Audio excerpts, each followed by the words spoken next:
There are barf bags on the back of the pew in front of you. It's funny to me that some people can look at that on a screen and some people can't, because you just go ahead and put your head down because it just starts bothering you to do that. I thought this was it's only in God's timing. This week, a lot of you know that I've got a kidney stone right now, but it's kind of just waiting. It's not moving right now, and it's kind of like I hear the Jaws theme in the background all the time. I'm just waiting for it to move again. But it was funny. I was reading this week that a study has been done that says if you have a kidney stone and want to pass it, that riding roller coasters speeds up the process. So I may go ride a roller coaster this afternoon. Who knows? But if you see me run off stage or crawl off stage or whatever after a scream, you know that it decided to move. But right now I'm doing great. Yeah, do you love roller coasters? I mean, you either usually do or you don't. And being a youth minister for all of those years, I got to ride all the roller coasters I guess I ever wanted to, and I always loved it so much. And one thing about it, no matter what roller coaster you ride, you're going to have your highs, you're going to have your lows, there's going to be a twist and a turn that you didn't see coming. And so much of that mirrors life, that you're going to have your mountaintop experiences, you're going to have your lows, there's going to be things you didn't see coming, twists and turns. And if you're expecting to live on the mountaintop all the time and be just everything goes smooth and exciting for you, you know, it's not real. It's just not going to happen the way. It's just like if you think there's going to be that type of joy all the time, it's like trying to carry water in a bucket with holes in it. It's just not going to happen. Yet, in 1 Thessalonians 5:16, Paul says, be joyful always. Be joyful always. You know, and most of us really don't, deep down, have a hard time believing that we can be joyful all the time. We have a hard time, thinking that, or even aiming to be joyful. If you look in the dictionaries and all the different ones, there's so many different definitions of joy. And so you can read some, it talks about happiness and different ones. And I just want to share some thoughts with you. One definition is says there's active joy, and that's just where it's just an expressive, you just can't hide the joy that you have. But there's also the passive joy, and that's more of a tranquil peace, just being at peace with things and accepting what's around you and things like that. So it's a lot of different kinds, but I want to tell you this. It is not a suggestion, it is a command to us to be joyful. And whether you would believe at this point in your life that you can be joyful, remember this, what God tells us is important is never impossible. Because he never tells you to do something that he does not enable you to do. Today we begin a sermon series that we're going to run through the entire summer. We're going to be preaching from the book of Philippians, and that an overarching theme of the book of Philippians, a letter that Paul wrote to the church at Philippi, is joy. That's not the only thing in it, but it's joy is one of the greatest themes in that letter. 19 times Paul mentions joy, joyful, or be glad in that. So that makes it a significant thing to mention something 19 times in 4 chapters. It's a significant theme. We're going to look at that. We're going to look at joy and how it affects us in our lives. Look at Philippians 2:18. It says, so you too should be glad and rejoice with me. Paul is saying that to the Christians there. He's saying that, and since we're Christians, he's saying it to us too, for us to be joyful. Now, I want to go ahead and say it this time. You will get as much out of this sermon series as you put into it. Let me say that again. You'll get as much out of this series as you're putting into it. My pledge to you and whoever else that preached some of the other Sundays is that we're going to put everything we have into this. Each week I'm going to study, I'm going to read. I'm looking at 3 different books right now. And you may, if you've read some of those books by Warren Wiersbe, David Jeremiah, Matt Chandler, you may say, hey, I've read that somewhere. Yes, I'm plagiarizing. I'm taking their stuff, But you may recognize some of the things. And the other thing is this. I was riding to Greenville the other day, and I just I pulled up an app on my phone, hit it to read Philippians, and you can listen to the entire book of Philippians on a trip from here to Greenville, about here to Washington. Anybody make those trips every week?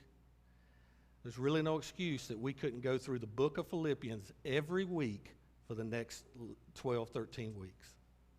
Now, if you're going to drive, I suggest that you listen, not read, but I'll leave that to you. But even if you sit down to read it, you're talking about 20, 25 minutes to read the entire book. And what my plan to do is this, is every week, at least once a week, I'm going to read the book of Philippians every week this summer. You do that, and I will be a better preacher. You'll get, if you're that familiar with the book, then I'll seem like a much better preacher. I tell you, so, okay? So it's a win-win for all of us. You know, we have to have a reason to be joyful. Now, some people would take that statement and say, well, yeah, that's right. You got to have this and the right people in your life, and you got to have this possessions, you got to have all these things to be happy. And others would say the joy comes from knowing the Lord.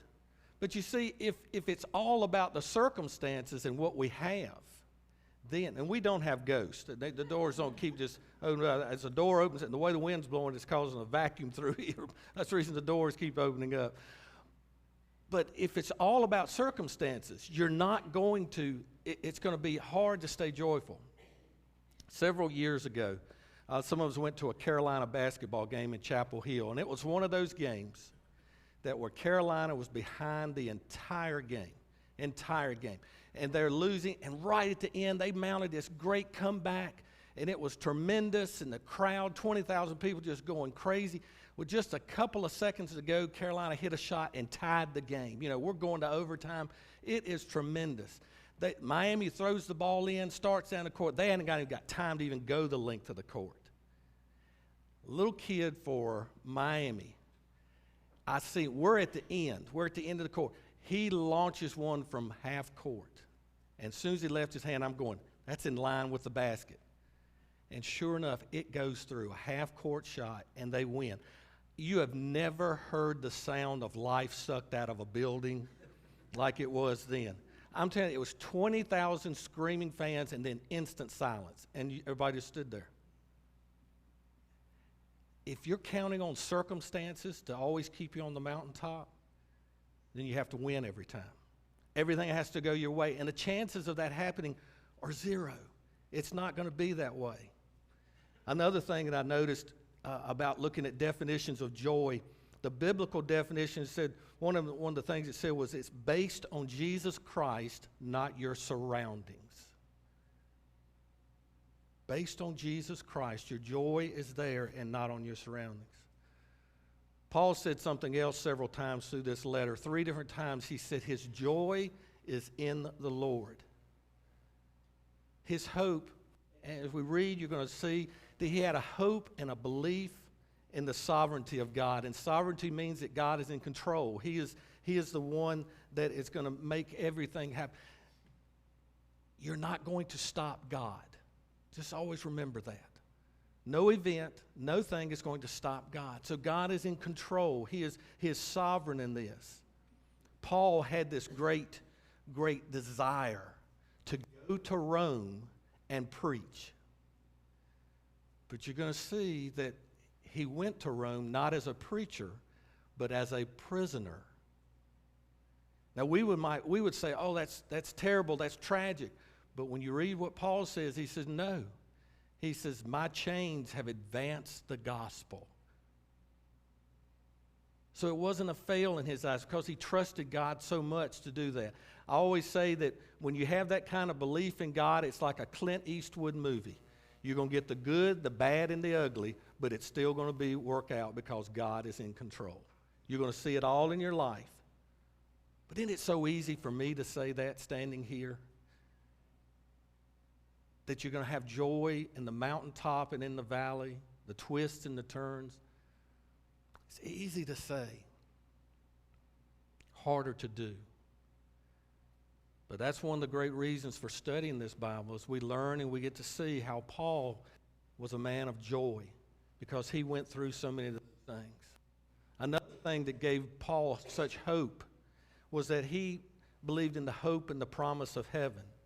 Paul had an incredible vision, a faith, a trust in that God would provide heaven for us. So Philippians 3:14, he says this. He says, I press on toward the goal to win the prize for which God has called me heavenward in Christ Jesus.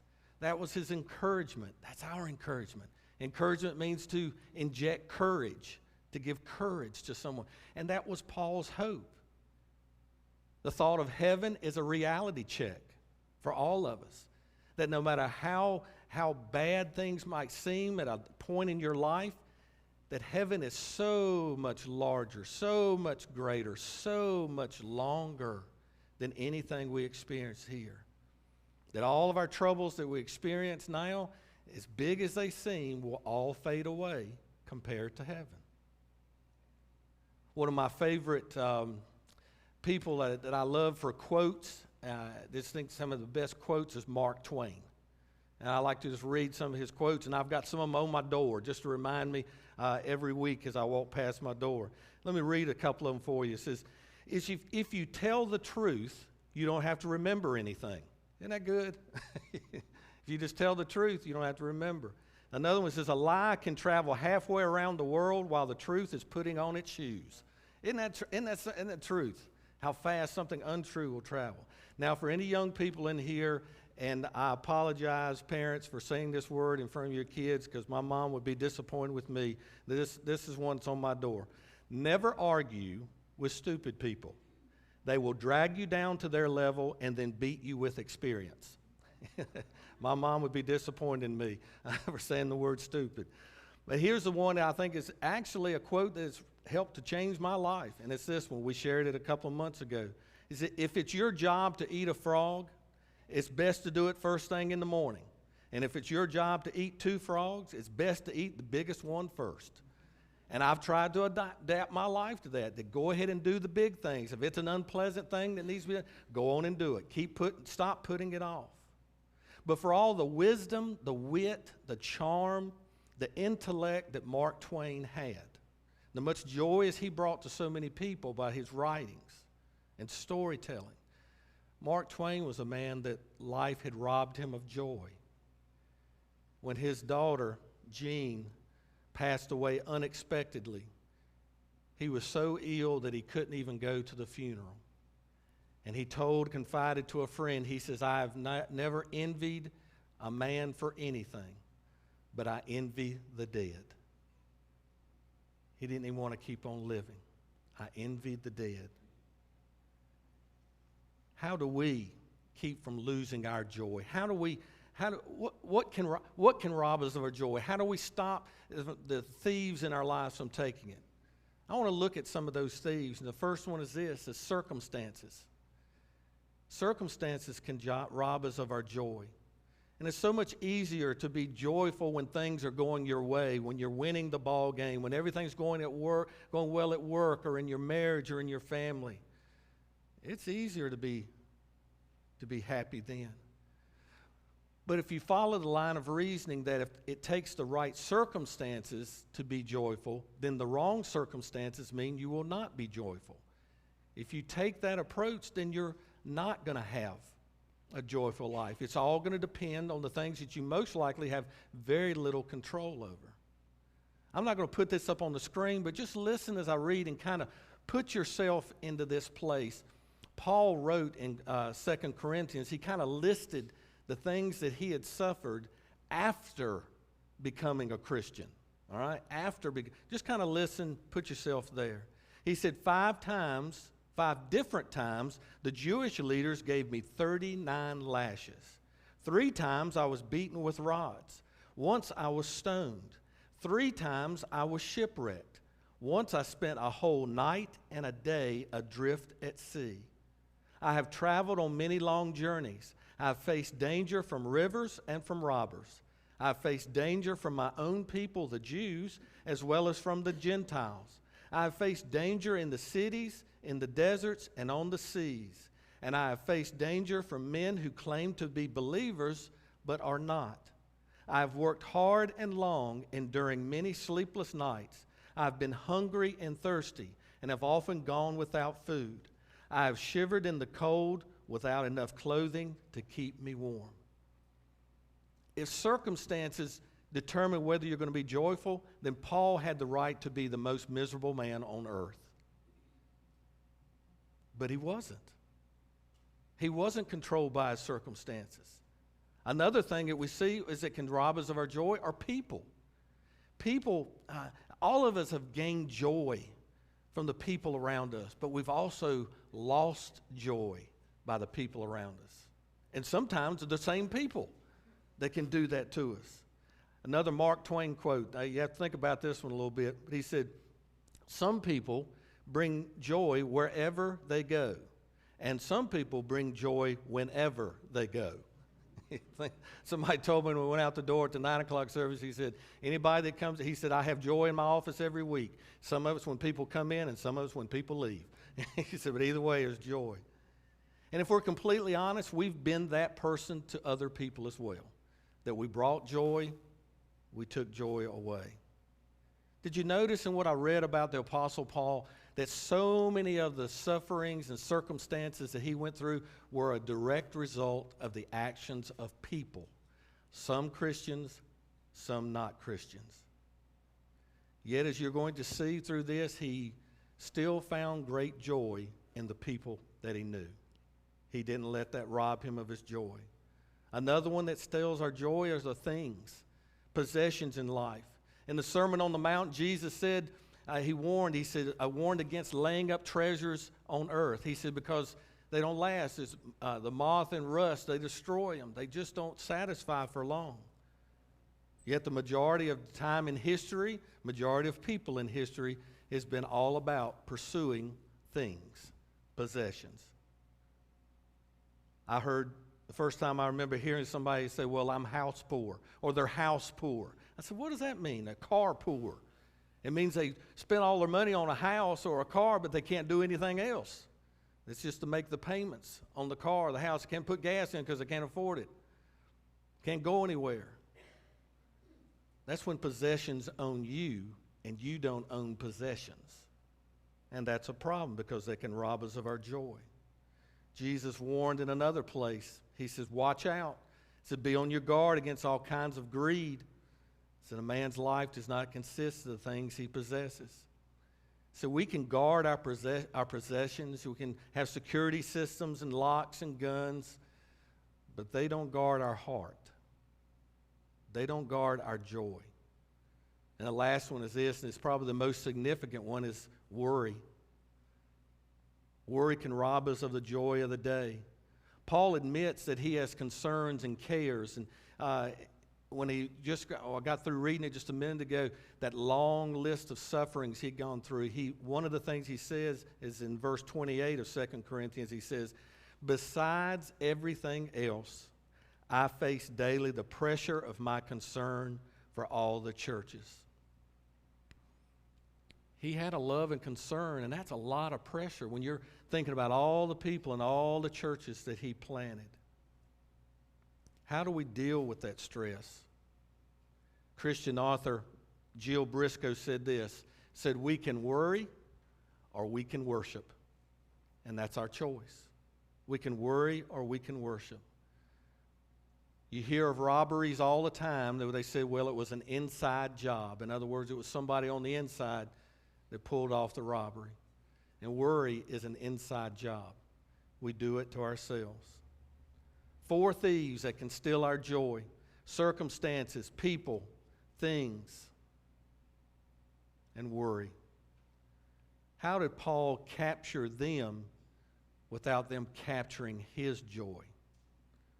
Well, I think we're going to see in our plan of action this summer, starting today, we're going to try to follow Paul's example to put your mind on Christ. In Philippians 1:21, it says this, and I've got the wrong verse up on the screen, but it's Philippians 1:21 says, for to me to live is Christ and to die is gain. Paul was so singularly focused on Christ that everything else fell to the wayside, that it could not still rob him of his joy. And it's so easy to say that we're focused on Christ, but Philippians was written to a Christian church, a body of believers So his instruction is the same for us. That if we focus on Christ, we can have a joy-filled life. The battle is not out here. The battle is here and here. Our minds and in our desires, our hearts. And that's a battleground that we can fight with the Lord and win. This past weekend, I got to officiate a wedding.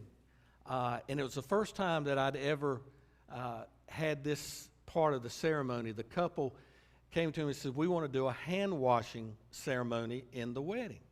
I said, I'm not familiar with that one. And what they did, and it was so cool, there was a basin of water and a pitcher of water there. And in the ceremony, they poured water, they washed their hands in the water, and then they allowed the other one to dry their hands. And the whole idea was, and what we vocalized in that was, we're beginning our new life together. And we recognize that we made some mistakes in the past. But we're starting anew today. And I'm going to be vulnerable to you. I'm going to open my life to you and open it to God so that he can work in our lives. And I thought that was pretty cool. Why can't we do the same thing today? That as we head into a month-long series in the book of Philippians, we're talking about such an important theme as joy and how it's going to affect our lives and our relationships and what we can accomplish in this life, the legacy that we leave, that we just wash our hands of the things that have been stealing our joy. If it's whether you're a person that's been worried too much, worried about things that's stealing you, maybe you've had some bad relationship decisions. You put too much into relationships and expect them to give you joy. Or maybe you've mishandled. Wash your hands. Let's start anew. Maybe your focus is more on the possessions of things. Whatever it is, the circumstances of your life, your health, whatever. We wash our hands of that and we begin anew. Let's have a plan of action here together that we can pledge to each other that we're going to open ourselves up, be vulnerable to God in this, that he will show us through this study of where I need to improve and turn my life to him. And why can't we say, I will read the book of Philippians every week this summer? It's 20 minutes. Haven't we all got 20 minutes to do? There's really no excuse for us not to.